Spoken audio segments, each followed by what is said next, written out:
عیسیٰ علیہ السلام کو مسیح کہا جاتا ہے، اس کا مطلب ہے کثرت سے زمین کی سیاحت کرنے والا، یا اس کا معنی ہاتھ پھیرنے والا ہے، کیونکہ آپ ہاتھ پھیر کر اللہ کے حکم سے مریضوں کو شفا یاب فرماتے تھے۔ آپ کی پیدائش اللہ تعالیٰ کا ایک بہت عظیم معجزہ ہے۔ اللہ تعالیٰ سورہ مریم آیات 16 تا 23 میں فرماتے ہیں، وَاذْكُرْ فِي الْكِتَابِ مَرْيَمَ، اس کتاب میں مریم کا بھی واقعہ بیان کیجیے جبکہ وہ اپنے گھر کے افراد سے الگ ہو کر ایک شرقی مکان میں آئیں اور ان لوگوں کی طرف سے پردہ کر لیا، پھر ہم نے اپنی روح کو ان کے پاس بھیجا، پس وہ ان کے سامنے پورا آدمی بن کر ظاہر ہوا۔ یہ کہنے لگیں، میں تجھ سے رحمان کی پناہ مانگتی ہوں اگر تو کچھ بھی اللہ سے ڈرنے والا ہے۔ اس نے جواب دیا کہ میں تو اللہ کا بھیجا ہوا قاصد ہوں، تجھے ایک پاکیزہ لڑکا دینے آیا ہوں۔ کہنے لگیں، بھلا میرے ہاں بچہ کیسے ہو سکتا ہے؟ مجھے تو کسی انسان کا ہاتھ تک نہیں لگا اور نہ میں بدکار ہوں۔ اس نے کہا، بات تو یہی ہے، لیکن تیرے پروردگار کا ارشاد ہے کہ وہ مجھ پر بہت ہی آسان ہے، ہم تو اسے لوگوں کے لیے ایک نشانی بنا دیں گے اور اپنی خاص رحمت۔ یہ تو ایک طے شدہ بات ہے۔ پس وہ حمل سے ہو گئیں اور اسی وجہ سے وہ یکسو ہو کر ایک دور کی جگہ چلی گئیں۔ پھر درد ذہ اسے ایک کھجور کے تنے کے نیچے لے آیا اور بے ساختہ زبان سے نکل گیا کہ کاش میں اس سے پہلے ہی مر گئی ہوتی اور لوگوں کی یاد سے بھی بھولی بسری ہو جاتی۔ سیدہ مریم بہت عبادت گزار تھیں۔ انہوں نے اپنے اور لوگوں کے درمیان آڑ بنا لی تھی۔ انہیں کھانا بھی پردے کے پیچھے سے پکڑایا جاتا۔ اللہ تعالیٰ کی طرف سے بھی انہیں خاص رزق مل رہا تھا۔ اس حالت میں جبریل علیہ السلام ان کے پاس آئے۔ انہوں نے ان کے گریبان میں اللہ کے حکم سے پھونک ماری، اس سے انہیں حمل ٹھہر گیا۔ ولادت کا وقت آیا تو آپ لوگوں سے بہت دور یعنی بیت اللحم چلی گئیں۔ وہیں انہیں درد ذہ شروع ہوا۔ تب کہنے لگی، کاش میں اس سے پہلے مر جاتی۔ اللہ تعالیٰ کی طرف سے ارشاد ہوا، سورہ مریم آیات 24 تا 28 میں ہے، اتنے میں اسے نیچے سے ہی آواز دی کہ آزردہ خاطر نہ ہو، تیرے رب نے تیرے پاؤں تلے ایک چشمہ جاری کر دیا ہے، اور اس کھجور کے تنے کو اپنی طرف ہلا، یہ تیرے سامنے تر و تازہ پکی کھجوریں گرا دے گا۔ اب چین سے کھا پی اور آنکھیں ٹھنڈی رکھ۔ اگر تجھے کوئی انسان نظر پڑ جائے تو کہہ دینا کہ میں نے اللہ رحمان کے نام کا روزہ مان رکھا ہے، میں آج کسی شخص سے بات نہ کروں گی۔ اب عیسیٰ کو لیے ہوئے وہ اپنی قوم کے پاس آئیں۔ سب کہنے لگے، مریم تو نے بڑی بری حرکت کی، اے ہارون کی بہن، نہ تو تیرا باپ برا آدمی تھا اور نہ تیری ماں بدکار تھی۔ یہاں ہارون سے مراد موسیٰ علیہ السلام کے بھائی ہارون علیہ السلام مراد نہیں، بلکہ مریم علیہ السلام کے ایک بھائی کا نام ہارون تھا۔ قوم کی باتیں سن کر مریم علیہ السلام خاموش رہی اور بچے کی طرف اشارہ کر دیا کہ اس سے بات کر لو۔ وہ کہنے لگے، بھلا گود کا بچہ کیسے بات کر سکتا ہے؟ سورہ مریم آیت 29 میں ہے، بچہ بول اٹھا، میں اللہ تعالیٰ کا بندہ ہوں، اس نے مجھے کتاب عطا فرمائی اور مجھے اپنا پیغمبر بنایا ہے، اور اس نے مجھے بابرکت کیا ہے جہاں بھی میں ہوں، اور اس نے مجھے نماز اور زکوٰۃ کا حکم دیا ہے جب تک بھی میں زندہ رہوں، اور اس نے مجھے اپنی والدہ کا خدمت گزار بنایا ہے اور مجھے سرکش اور بدبخت نہیں کیا، اور مجھ پر میری پیدائش کے دن اور میری موت کے دن اور جس دن کہ میں دوبارہ زندہ کھڑا کیا جاؤں گا سلام ہی سلام ہے۔ اللہ تعالیٰ نے عیسیٰ علیہ السلام کی اس گفتگو کے بعد فرمایا، یہ ہے صحیح واقعہ عیسیٰ ابن مریم کا، یہی وہ حق بات ہے جس میں لوگ شک و شبہ میں مبتلا ہیں۔ اللہ کے لیے اولاد کا ہونا لائق نہیں، وہ تو بالکل پاک ذات ہے۔ وہ تو جب کسی کام کے سر انجام دینے کا ارادہ کرتا ہے تو اسے کہہ دیتا ہے کہ ہو جا، وہ اسی وقت ہو جاتا ہے۔ میرا اور تم سب کا پروردگار صرف اللہ ہی ہے، تم سب اسی کی عبادت کرو، یہی سیدھی راہ ہے۔ اس طرح عیسیٰ علیہ السلام کی ولادت بغیر باپ کے ہوئی۔ اس معجزے کے بعد کئی فرقے گمراہ ہوئے اور کہا کہ مریم اللہ تعالیٰ کی بیوی ہے۔ اس بات کی تردید کرتے ہوئے اللہ تعالیٰ سورۃ الجن آیت 3 میں فرماتے ہیں، بے شک وہ لوگ کافر ہو گئے جن کا قول ہے کہ مسیح ابن مریم ہی اللہ ہے، حالانکہ خود مسیح نے ان سے کہا تھا کہ اے بنی اسرائیل، اللہ ہی کی عبادت کرو جو میرا اور تمہارا سب کا رب ہے۔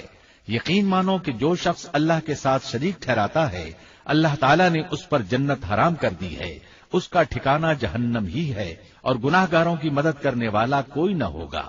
وہ لوگ بھی یقیناً کافر ہو گئے جنہوں نے کہا اللہ تین میں سے تیسرا ہے۔ دراصل اللہ تعالیٰ کے سوا کوئی معبود نہیں۔ اگر یہ لوگ اپنے اس قول سے باز نہ رہے تو ان میں سے جو کفر پر رہیں گے انہیں المناک عذاب ضرور پہنچیں گے۔ یہ لوگ اللہ تعالیٰ کی طرف کیوں نہیں جھکتے اور استغفار کیوں نہیں کرتے؟ اللہ تعالیٰ تو بہت ہی بخشنے والا اور بڑا ہی مہربان ہے۔ مسیح ابن مریم سوائے پیغمبر ہونے کے اور کچھ بھی نہیں۔ ان سے پہلے بھی بہت سے پیغمبر گزر چکے ہیں۔ ان کی والدہ ایک راست باز عورت تھی، دونوں ماں بیٹا کھانا بھی کھایا کرتے تھے۔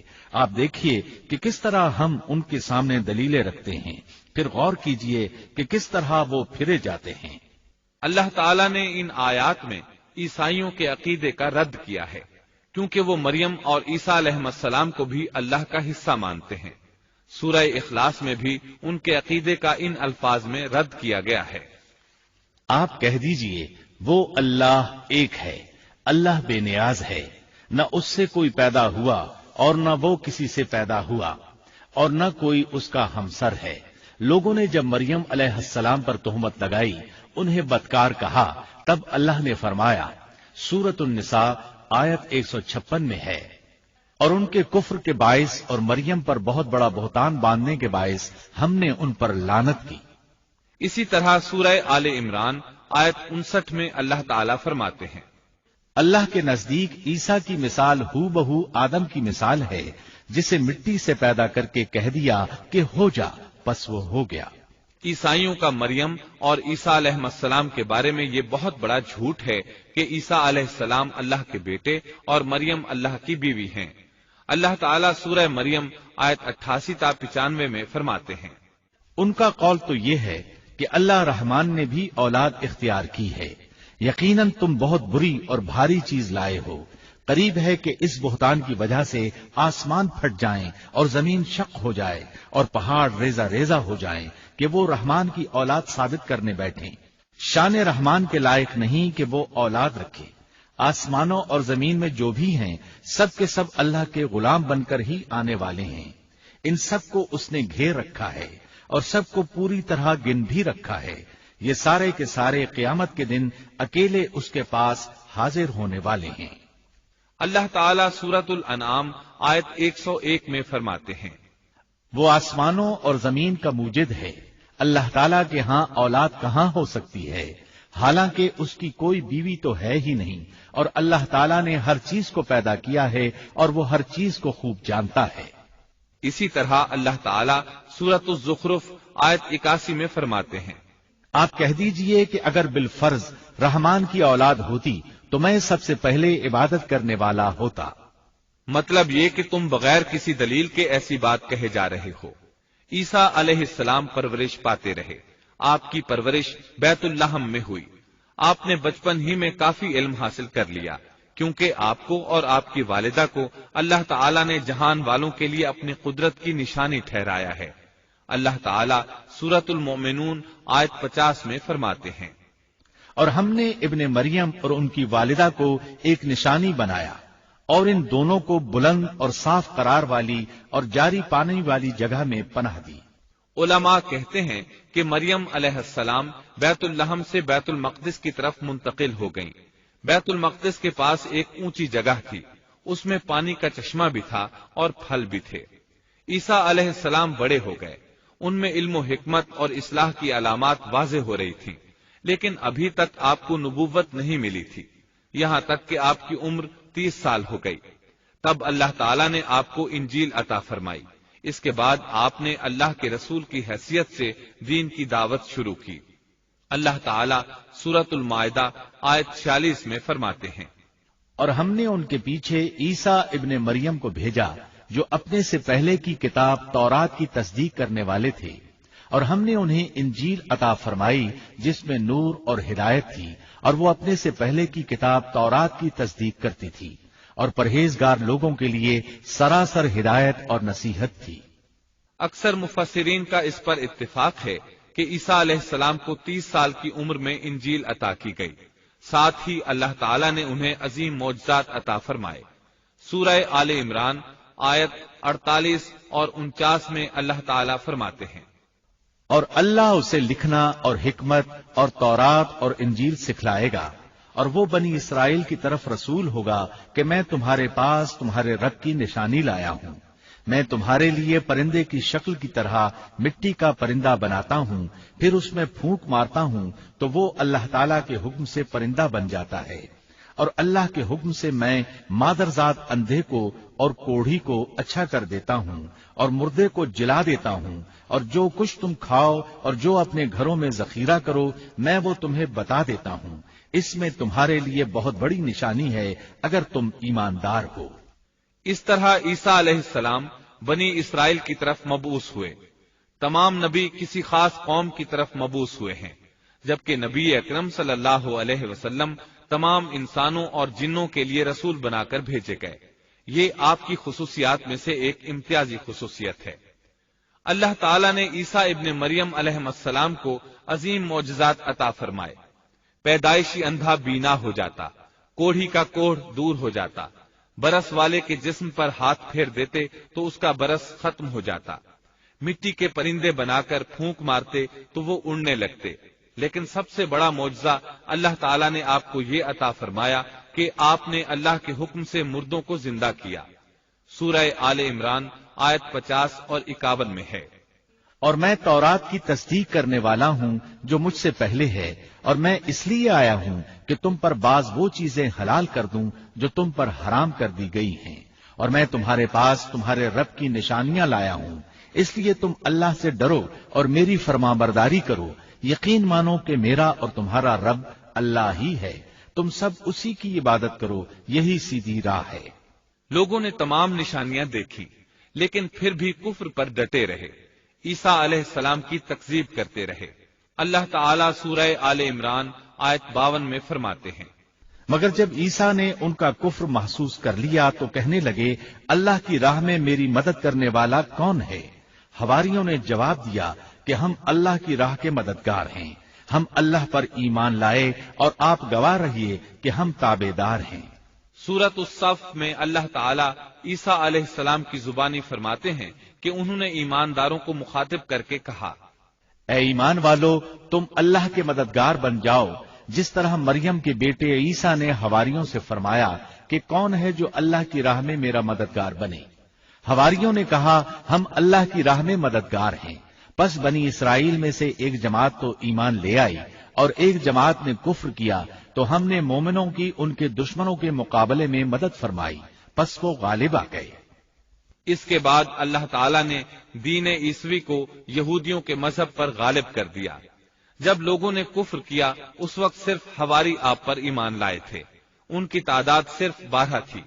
بعد میں دین عیسوی کو اللہ تعالیٰ نے مکمل طور پر غلبہ عطا فرمایا۔ حواری ایمان ضرور لائے تھے لیکن ان میں کسی قدر تردد تھا۔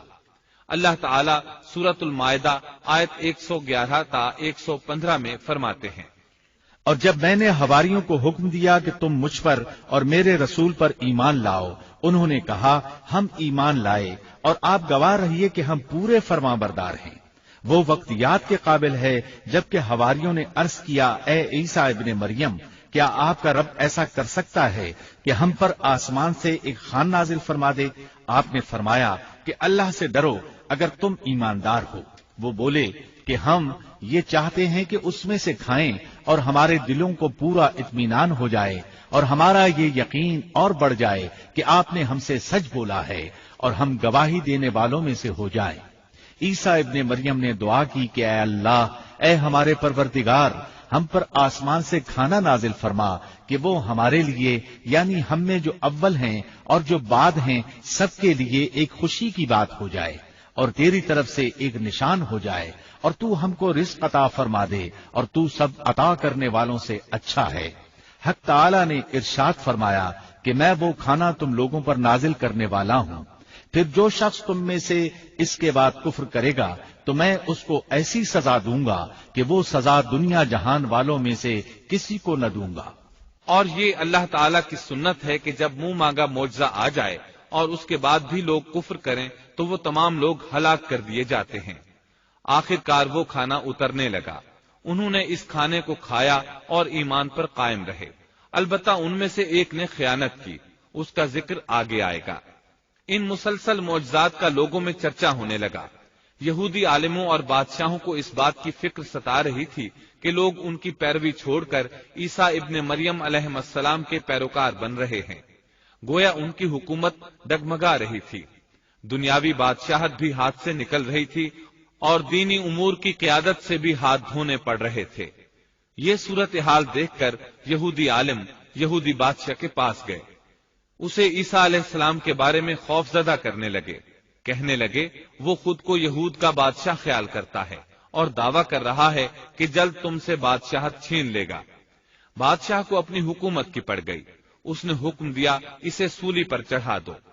اس وقت سزا کا یہی طریقہ تھا، آدمی کو قتل نہیں کرتے تھے، سولی پر لٹکا دیا کرتے تھے، ہاتھوں پیروں میں کیل ٹھونک دیے جاتے تھے، اسی حالت میں لٹکا ہوا وہ ختم ہو جاتا تھا۔ اس طرح یہودیوں نے عیسیٰ علیہ السلام کے قتل کا پروگرام بنایا۔ یہ آپ کے رسول بننے کے 3 سال بعد کی بات ہے۔ انجیل متی کے مطابق یہودیوں نے جس شخص کو عیسیٰ علیہ السلام کے خلاف ابھارا تھا وہ روم کا گورنر تھا، اس کا نام پونتس پیلاطس تھا۔ اس نے اپنے سپاہیوں سے مل کر عیسیٰ علیہ السلام کو گرفتار کرنے کی سازش تیار کی اور عیسیٰ علیہ السلام کے ایک شاگرد یہودا اسکریوتی کو 30 دینار پر جاسوسی کے لیے تیار کر لیا۔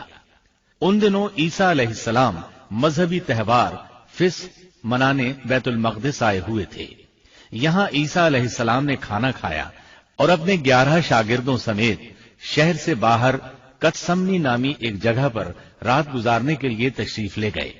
پھر اپنے شاگردوں سے الگ ہو کر اللہ سے یوں دعا کی، اے میرے اللہ، اگر ہو سکے تو یہ پیالہ یعنی موت مجھ سے ٹل جائے۔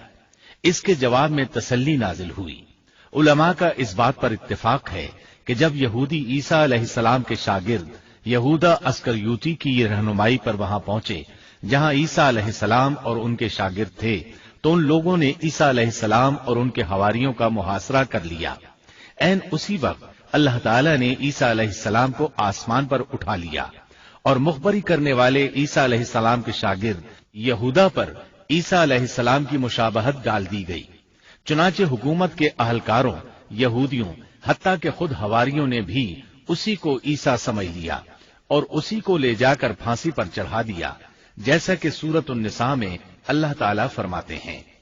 اور اس وجہ سے بھی ہم نے ان پر لعنت کی کہ انہوں نے کہا کہ ہم نے مسیح ابن مریم جو کہ اللہ کا رسول ہے اسے قتل کیا ہے، حالانکہ نہ انہوں نے اسے قتل کیا اور نہ سولی دیا، لیکن ان کو شبہ پڑ گیا، اور جو لوگ اس میں اختلاف کر رہے ہیں وہ خود شک میں ہیں، انہیں حقیقت حال کا کچھ علم نہیں، محض ظن کے پیچھے لگے ہوئے ہیں۔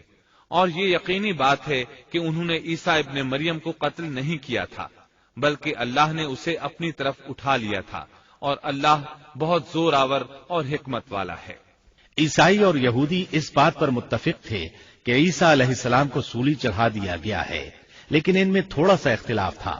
یہودی کہتے تھے کہ وہ قتل ہو گئے ہیں، جبکہ عیسائی کہتے تھے کہ وہ 3 دن تک مردہ رہنے کے بعد زندہ ہوئے اور آسمان پر چلے گئے۔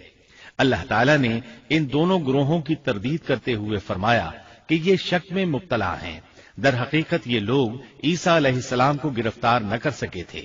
بہرحال عیسیٰ علیہ السلام کے آسمان پر اٹھائے جانے کے بعد یہود غالب آ گئے اور دین عیسوی کی اشاعت پر پابندی لگا دی۔ البتہ خفیہ طور پر لوگ اس دین سے آگاہی حاصل کرتے رہے اور یہ سلسلہ 240 سال تک یوں ہی چلتا رہا، یہاں تک کہ ایک بادشاہ نے عیسائی مذہب قبول کر لیا۔ وہ ملک روم کا بڑا بادشاہ تھا۔ اس وقت دین عیسوی خوب پھیلا، لیکن اس بادشاہ نے دین میں شرک والے کچھ طریقے شامل کر دیے۔ ایک روایت کے مطابق وہ 240 سال تک توحید پر قائم رہے۔ یہ بادشاہ قسطنطنیہ پہنچا، وہاں عیسوی مذہب کو اپنے اقوال کے ساتھ زندہ کرنا چاہا۔ اس بادشاہ نے علماء، درویشوں اور پادریوں کو منتخب کیا۔ اس وقت ظاہری اور واضح کفر کے دروازے کھل گئے۔ پھر عیسائیوں کے 3 فرقے بن گئے۔ ایک کہنے لگا ہمارے درمیان اللہ نے اپنی مرضی کے مطابق کچھ عرصہ قیام کیا، پھر آسمان پر چلا گیا۔ ان لوگوں کو یعقوبیہ کہتے ہیں۔ دوسرے گروہ نے کہا ہمارے درمیان اللہ کے بیٹے نے جب تک چاہا قیام کیا اور پھر اللہ نے اسے اپنی طرف اٹھا لیا۔ انہیں نستوریہ کہتے ہیں اور ان کی کثرت ہوئی۔ اکثر نصارہ کا یہی عقیدہ تھا۔ اور تیسرا فرقہ کہنے لگا ہمارے درمیان اللہ کی منشا کے مطابق کچھ عرصے تک اللہ کا بندہ اور اس کا رسول رہا، پھر اسے اللہ نے اپنی طرف اٹھا لیا، اور یہی لوگ در حقیقت مسلمان تھے۔ انہیں موحدہ کہتے ہیں۔ ان کی انجیل میں شرک اب تک نہیں پایا جاتا۔ ان کی انجیل کا نام انجیل برناباس ہے۔ نصارہ کا یہ فرقہ سب سے قلیل تعداد میں ہے۔ ابن عباس رضی اللہ عنہما کہتے ہیں ان دونوں فرقوں نے تیسرے فرقے پر دھاوا بول کر ان میں اکثر کو قتل کر دیا۔ پھر اسلام اسی طرح تنہا، غریب اور کمزور رہا، یہاں تک کہ رسول اللہ صلی اللہ علیہ وسلم کی بعثت ہوئی۔ اللہ تعالی سورۃ الصف آیت 14 میں فرماتے ہیں تو ہم نے مومنوں کی ان کے دشمنوں کے مقابلے پر مدد کی، پس وہ غالب آ گئے۔ سورۃ النساء آیت 157 میں اللہ تعالی کا فرمان ہے اور ان کے یوں کہنے کے باعث کہ ہم نے اللہ کے رسول عیسیٰ ابن مریم کو قتل کر دیا، حالانکہ نہ تو انہوں نے اسے قتل کیا نہ سولی پر چڑھایا، بلکہ ان کے لیے وہی صورت بنا دی گئی تھی۔ یقین جانو کہ عیسیٰ کے بارے میں اختلاف کرنے والے ان کے بارے میں شک میں ہیں، انہیں حقیقت حال کا کوئی علم نہیں ہے، وہ محض ظن کے پیچھے لگے ہوئے ہیں۔ اتنا یقینی ہے کہ انہوں نے اسے قتل نہیں کیا۔ اللہ تعالی نے عیسیٰ علیہ السلام کو قیامت کی ایک نشانی قرار دیا۔ سورۃ الزخرف آیت 61 میں ہے اور یقیناً عیسیٰ قیامت کی علامت ہے، پس تم قیامت کے بارے میں شک نہ کرو اور میری فرمانبرداری کرو، یہی سیدھی راہ ہے۔ قیامت کے قریب عیسیٰ علیہ السلام آسمان سے نازل ہوں گے اور ان کا نزول اس بات کی علامت ہوگا کہ اب قیامت قریب ہے۔ عیسیٰ علیہ السلام اور نبی کریم صلی اللہ علیہ وسلم کے درمیان اور کوئی نبی نہیں ہے، اس لحاظ سے نبی کریم صلی اللہ علیہ وسلم لوگوں سے زیادہ عیسیٰ علیہ السلام کے قریب ہیں، جیسا کہ مسند احمد کی ایک حدیث میں ہے۔ نبی اکرم صلی اللہ علیہ وسلم نے فرمایا انبیاء کرام سب ایک باپ کے بیٹے بھائی کی طرح ہیں، مائیں جدا جدا اور دین ایک ہے، اور تمام لوگوں سے زیادہ عیسیٰ کے نزدیک میں ہوں، کیونکہ میرے اور ان کے درمیان کوئی نبی نہیں ہے۔ نبی کریم صلی اللہ علیہ وسلم اور عیسیٰ علیہ السلام کی درمیانی مدت قریباً 560 سال ہے۔ آپ فرماتے ہیں وہ بہت جلد نازل ہوں گے، جب تم انہیں دیکھو گے تو پہچان لوگے۔ وہ درمیانے قد کے ہیں، ان کا چہرہ سفید اور سرخی مائل ہے، ان کے سر کے بال سیدھے ہیں، ان کے بالوں سے پانی کے قطرے گرتے محسوس ہوں گے، حالانکہ ان کا سر بالکل خشک ہوگا۔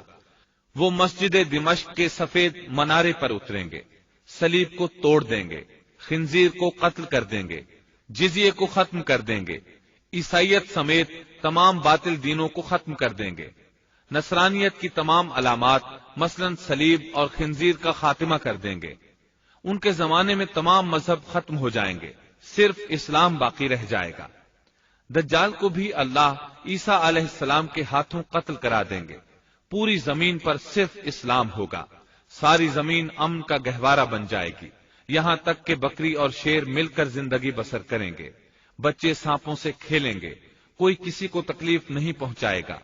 عیسیٰ علیہ السلام زمین پر 40 سال قیام کریں گے، پھر آپ کی وفات ہو جائے گی۔ مسلمان آپ کی نماز جنازہ ادا کر کے آپ کو دفن کریں گے۔